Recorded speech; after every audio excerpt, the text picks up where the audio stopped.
For them, it is a pleasure to burn. We all know who are we dealing with. Russia is run by men who want to make it a norm, burning lives, destroying cities and villages, dividing people and erasing national borders through war. There is no nation that can stop such war alone. Unaided world leaders' engagement is needed. I'm now in Kharkiv, a city in the east of Ukraine, and unfortunately very close to the border on Russia. What does it mean for Kharkiv? A third year of constant terror. More than 1 million of people in this city. And every night and every day, Russian army is shelling the city, mostly with S-300 missiles. These are air defense missiles which Russia employs to terrorize the land. There is not a single district or street in the Kharkiv that hasn't suffered from this regular cruelty. Russia added strikes with guided aerial bombs. Russian aviation comes close to our state border and launches these bombs straight on the city. It is a weapon of indiscriminate destruction. And anyone in any city of the world, from Sao Paulo to Harbin, take this the same way as terror, just like all other Russian strikes on hundreds of other of our cities and villages.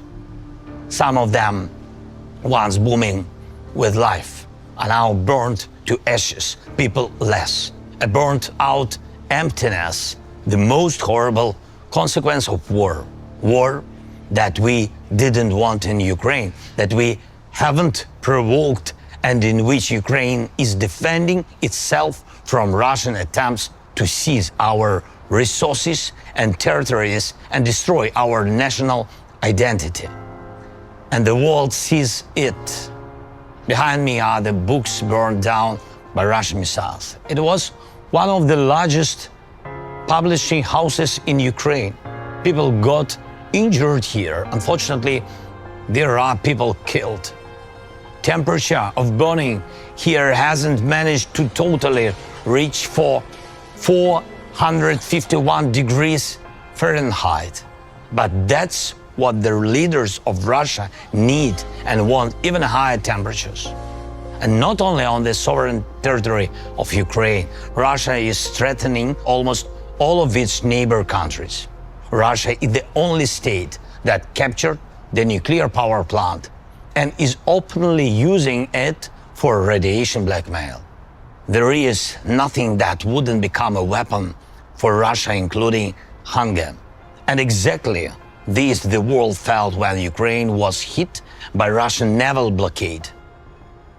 Russia is the only source of aggression and constantly tries to expand the war. Right now, these days, we are defending ourselves 60 kilometers northeast from this place, from yet another attempt of the Russian assault.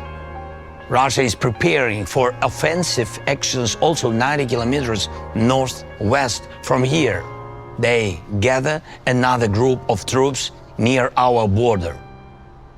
The one who does all this doesn't want peace. Does Russia want a dialogue?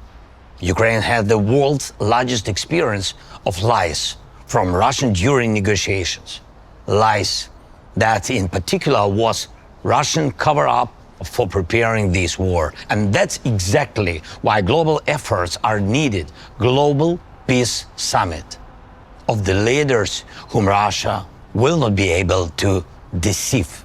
Summit that will show who in the world really wants to end the war and not just claim the ceasefire, which will inevitably be broken by Russian rockets and artillery, just like as it was dozens of times before.